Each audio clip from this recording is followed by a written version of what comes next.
Welcome back to The Loop, your weekly dose of all things property management. I'm your host, Collin Stewart, and each week we're going to dive into the latest trends, strategies, and stories shaping the property management world. Whether you're a seasoned pro or just getting started, we're here to provide insights, expert interviews, and practical tips to help you navigate the ever-evolving landscape of property management.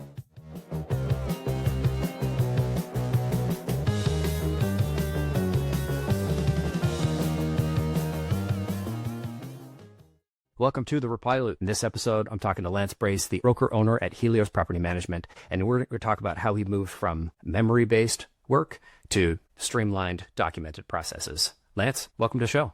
Good morning. Thank you. I'm really excited to have you on. Thank you for joining the show. Talk to me about when you first got into the space and we were doing everything in memory. What did that look like? Why start there with pen, paper, trying to remember everything? So that's just kind of how it was done. In the beginning, I've been doing this for 15 years now, since 2010. And I worked for a company where everyone was independent contractors. So they didn't have, as property managers, we didn't have any kind of like training or anything. It was all just kind of free form. You did it your own way. With certain things, obviously, we had to do for regulatory compliance to be standardized. But otherwise, how you actually did everything was entirely up to you. So we all just kind of learned from each other. And that led to, I think at one point in time, we had something like 22 different property managers. So for any one task, there might be 22 different ways that you could accomplish that. Right? So each one of us would just kind of come up with what worked well for us. So back then, when I was just a property manager running my own portfolio, I just developed my own systems based on how I think and organize. And it was all done on paper. We had no kind of like documented processes or anything. And it was just, I kept pads of paper, which I still keep pads of paper at my desk with to-do lists of everything I had to do. And I would just refine each item based on how I like to do it over time. I worked there for 11 years before I eventually became the head of their accounting department, and then had to be on the other side of that and see the 22 different processes and how everything gets turned in. Accountant. Yeah, that was not a super fun experience for a couple of reasons. One was, like I said, everybody had their own way of doing things. And so there's quite a learning curve on the other side of that, being the accountant, to just figure out, okay, now I've got the report, what am I supposed to do with it? And figuring out each individual person's approach to it. But one of the things I was trying to accomplish there was just to standardize kind of at least the notation that we would use so that it would be easy on the accounting side to figure those things out. But then I left that company and I started my own Helios Property Management with a long-term friend of mine, my business partner. And I'd been doing it for so long at that point that everything just lived in my head and I didn't really have to even write anything down. I would just keep to-do lists and do things myself. Eventually, we hired a property manager who was also a friend of mine on a 1099 independent contractor basis. So we kind of were doing the same model that I had in my last company, where I gave her standardized things that needed to be done at different times, but how she accomplished it was up to her. And that worked for a little while. And being self-employed, being the owner of the company, failure wasn't an option for me. So I really had to overcome that just massive amount of work and problems that came along with it. But I really didn't want my clients to know that there was anything happening. I want to always signal stability to our clients, even if we're going through some kind of hardship, which every business will, right? And as a younger business at the time, it was a learning curve, right? So that was when I realized that I need to bring in more people and I need to get them trained really quickly. And we hit a real big roadblock, which was that I knew how to do everything. So I immediately hired a new assistant. She's still with me. Her name's Silvana. And she had no experience whatsoever in property management. So I had to train her up from go. She's very bright. She's very smart, but no experience. And I was having to sit with her every day and go through how to do every single thing in order to really train her how to do it. So that's when we realized we got to start documenting all this. We need to write all this stuff down and have an actual system so that if for nothing else, when we hire new people, we can give them a manual. Yeah, sitting down next to somebody as the only way you can train them is something I've done numerous times before. And it kind of works until it doesn't. It works once, really great. But if you have to do it again, and then again and again, it gets old real quick and it doesn't scale your time at all. No, not at all. And especially considering what we do is so multifaceted. It's like, I always say that as a property manager, our area of expertise is a mile wide and an inch deep because we have to know about all kinds of different things, whether it's maintenance on properties, lending standards, how to evaluate investments, tenant landlord laws. We don't have to know all those things at a really deep level, like say a mortgage lender would have to. but I have to know enough to be able to talk about it. I have to know enough about how air conditionings work to be able to communicate with my clients and air conditioning companies to make sure the message gets across. It's very rare that somebody that I've ever seen outside of this industry has kind of a similar expertise band that we do. So it's like everything has to be taught, Now some people have some areas where they'll fill in. So going through that, it takes just so much, there's so much information that you learn over a long career. To take that out and explain it to somebody every time takes so much time. And the first time I did it, I was very patient and willing to take the time to do it. But the second time we went to do that, when I hired another person, I was like, I already did this. I need to not do this twice. I remember the second time I was doing it, I was like angry with myself. I'm like, I've already showed Felix how to do this. Why am I showing Alec how to do this now? Right? Like I wasn't angry at Alec. I was angry at the fact that there was nobody else to teach them. And the realization that well, of course, Felix is still here, but he's doing his thing. I didn't write any of this down. The anger should be directed at me, not at the new person. And I wasn't mad at the new person. I was mad at the lack of anybody there to help me do this thing. I'm like, I'm here all by myself. I'm struggling to do this again and again and again. Right. No, it's really a failure. And you want to own that as a business owner and say, this was my fault. It's not their fault. And, we should own that and fix it. Right. So after we hired Silvana is when we really started working on that. So the first thing we did was just as I was training her, we just wrote everything down.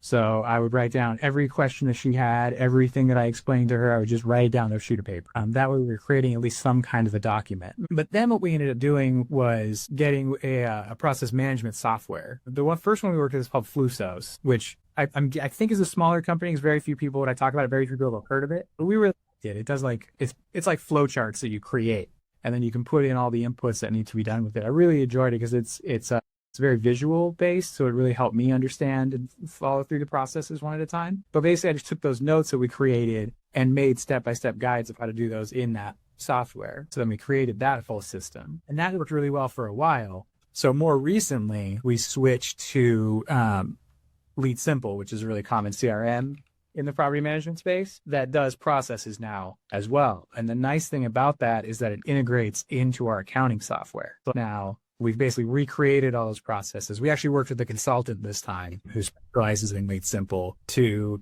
build them all for us again, basically. Like every month, for example, on the 1st, I get a bunch of processes started for my lease renewals, and it's already pulled the tenant's information, the property address, the owner's information. So getting all of that put up took a lot of time. And we really just, at this point, started in October of 2023. And we really just now have really finished documenting all the processes and getting them really set up.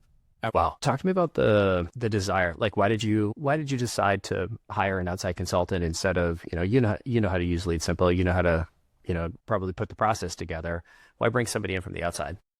There's two main reasons for that. One was because I just didn't have the time to do it all again. When I was doing it the first time, we were extremely busy, but I had committed to making this work. So I really talked to my wife and my kids and told them that Dad's going to be working a lot, for the next several months. So I was kind of absent in a lot of ways from my home, and I didn't want to do that again, right? That was very hard on myself and on my family. So I didn't want to go through that again and put us through all that again. And the second was one of the issues I realized that I had the first time around is because I'd been doing this for so long. My understanding, I understand what I'm doing on a very deep level, that someone that's first coming into this won't, a lot of times won't even have the right vocabulary that we would use. Every industry has its jargon. So one of the things I realized by working with Silvana and other employees that I've had is that the way that I explain things sometimes doesn't even translate to them, simply because they don't have the same experience that I do. So when I was trying to create a process of myself, there was almost like a double step where I would create it, then I'd give it to somebody else, and then they would basically have to recreate it. Be like, okay, this is how it makes sense to me. Draw the owl video where they're like, it's basically like a goofy how-to where they're like, this is how you draw an owl. And you draw the outline, step 2 is draw the eyes. Step 3 is draw the ears. Step 4 is draw the rest of the owl. And it's just professional artist goes and finishes the owl. And you're like, I've done this. That was exactly it's a great analogy. It's exactly what we were seeing. So the second time we did it, rather than go through that whole process again, we just brought in an outside consultant. So it allowed me to basically sit down with them for an hour once a week, go through what we wanted to build that week. Then they would spend the week building it. Then they'd come back the next week, show me what they built. right? And so it saved me a ton of time, and it helped us skip that step of having to have everything done twice. Right. If somebody is listening and they're thinking of doing the same thing, what advice would you have for them? Well, if you're starting from the position where I was, where you had nothing at all and you were just doing it all from memory, you just need to start writing stuff down. Don't get too intimidated about the idea of having to hire a consultant and get all the software and everything from the front end, but at least write it down. And then if you're at the point where you're looking at actually implementing software, I do strongly recommend hiring someone that actually knows what they're doing with that software, like we did. They really helped make it easy for us the second time around versus having to learn the software and do everything. Don't be intimidated by that. I recommend just do it. It's going to be worth it in the long run. What's been the impact of having all these processes, everything documented, everything in Leave Simple on Helios? A couple things. The biggest one is we talked a little bit earlier about how our clients perceive what's happening. One of the things I've noticed since we have documented processes, there's a lot more consistency in the way that we're doing things. And our clients seem to have noticed that. So when they know that like every Tuesday they get a certain email, for example, if they have a property on the market, they come to expect that. So when people know what to expect, one, limits the number of questions and kind of pushback that you get. And two, they can be happy with what they're getting. It's exactly what they expect. So I've noticed that too, the increasing consistency of what we're providing to our clients. That has really helped us in a lot of ways. And then just a couple of weeks ago, I hired a new assistant property manager. And there's been several days that he's been here where I haven't really had time to sit down and spend a lot of time with him. So I've just gone into Lead Simple and assigned a bunch of tasks to him. So just do this, right? And then he either reading the instructions or working with one of the other staff members has been able to get through and figure out pretty much everything. What kind of impact do you think that's had on Helios? Like, lets you take on more, saves your time? Like, what's been if you had to measure, put a number to the outcome? Big. So like I said, we just are kind of at the end of adding these processes. So it still hasn't really manifested itself too much yet, but I can see what's happening. So by increasing our overall efficiency, it increases our capacity to take on more units. So like right now, I'm just very preliminary, but looking into trying to purchase books of business from other companies. It'll allow us to buy or grow at a faster rate while still providing a very high level of service to our clients and to our tenants. And then also by allowing us to hire people more easily and train them more easily. That's a great feeling of being able to know and feel confident that you can grow without the doors falling off. Right. And I see that a lot. We work with a lot of small businesses. And I've seen that cycle happen so many times. That's one of the things as a business owner I'm careful about. So I remember when I was getting my first company started, my wife called me the ghost of dirty dishes because I'd be up before she was out of bed and I wouldn't get home until she was in bed, and I'd raid whatever was in the fridge.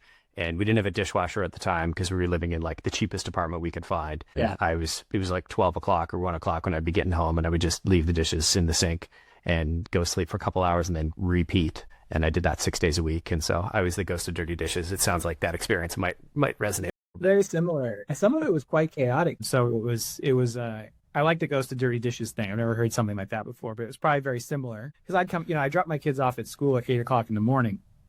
And then I would come straight to the office. I'm usually here by 8:15. Now I'm home by 5:15, right? But back then, I may not be going home till 10 o'clock at night.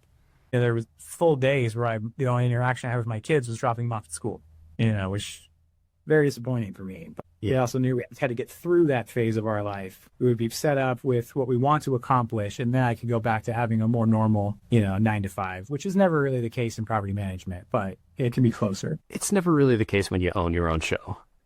But there are other benefits to kind of outweigh the ups and downs and the chaos that can ensue from time to time. Right. Yeah. Now I coach my son's middle school flag football team. So I'm able to leave a couple days a week, leave early to go do that, during football season. And that's the trade-off is those tough times. Like I work a lot of weekends, I come in on Saturday and Sunday and get stuff done, but then we're able to do things like that and really be present. Whereas a lot of people that have more normal jobs just don't have that ability. Totally. Lance, I really appreciate you coming on the show and sharing your stories with us and helping everybody learn. If somebody's interested in, they got a question or they wanted to reach out, what's the best way for them to get in touch? Yeah. So email's best for me. My company's website is helios.rent, helios.rent. And they can email me at lance@helios.rent if you want. Lance, thank you so much for coming on the show. And thanks to everybody for listening. We'll catch you all next week.